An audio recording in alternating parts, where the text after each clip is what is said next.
আমি না রিসেন্টলি কিছু মেকআপ প্রোডাক্টস কিনেছি, তো ভাবলাম তোমাদের সাথেও শেয়ার করি। ইনসাইডের এই গ্রিপিং প্রাইমারটা বেশ হাইড্রেটিং, কিন্তু মার্সের বা এলফের প্রাইমারের মতো না ওরকম স্টিকি ভাবটা নেই, perfect for winter. Then blue হেভেনের এই বেবি ক্রিমটা ফাইনালি এমন একটা ব্র্যান্ড যেটা আমাদের ব্রাউন স্কিনের জন্য ওনার শেড বার করেছে। এর কভারেজটা লাইট টু মিডিয়াম আর ইজিলি ব্লেন্ডেবল। দেন এই ভাইরাল কনসিলারটা, আমার শেডটা একটু ভুল হয়ে গেছে, আমার এটা কালার কারেকশনের জন্য বেস্ট। আর তোমরা যখন এই কনসিলারটা যদি ইউজ করো না, তাড়াতাড়ি ব্লেন্ড করবে, নইলে এটা না জমে যায় আর খুবই একটা প্যাচি লুক দেবে।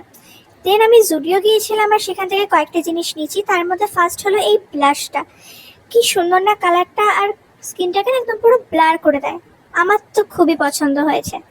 তারপর এই আইব্রো পেন্সিলটা একদম বিগিনার্সদের জন্য পারফেক্ট। শেডটা খুবই ভালো আর ইজিলি এটা ইউজ করা যাচ্ছে, ইজিলি ব্লেন্ডও করা যাচ্ছে, তোমরা অবশ্যই ট্রাই করে দেখতে পারো। দেন রেনের থেকে আমি নিয়েছিলাম এই ভলিউমাইজিং মাস্কারাটা। এটা সত্যি কথা বলতে অতটা ভলিউম প্রোভাইড তো করেনি, হ্যাঁ আমার ল্যাশগুলোকে একটু লেন্থ দিয়েছিল, একটু ভালো লাগছিল, এই আর কি। দেন এই লিপস্টিকটা, এটা আমি হয়তো এর আগেও তোমাদের সাথে শেয়ার করেছি, এটা ওই ক্লাউড ম্যাট লিপস্টিকের রেঞ্জের মধ্যেই, বেশ একটা কুল টোন ব্রাউন, আমার তো বেশ ভালো লাগলো। তো এই প্রোডাক্টগুলো ইউজ করে এটা হচ্ছে আমার ফাইনাল লুক। তোমরা অবশ্যই জানিও যে তোমাদের ঠিক কেরকম লাগলো।